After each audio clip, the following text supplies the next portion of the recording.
experience. Nagluluto-lutuan.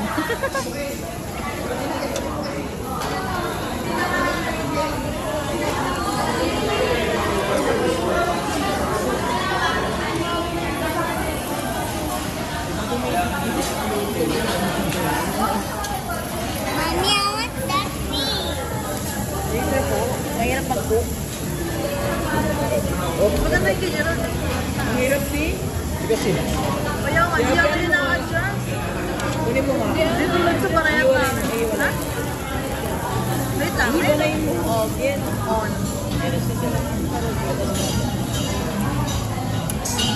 Kamayin mo namin para mabilis.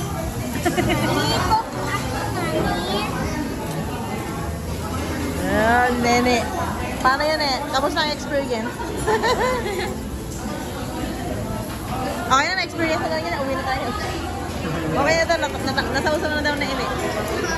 Ang makamasira mo pa yan. Tanggal eh. Kalaki yan.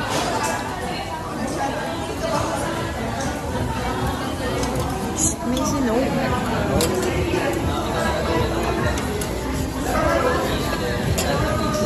Cooking ang mga person. Cooking disability.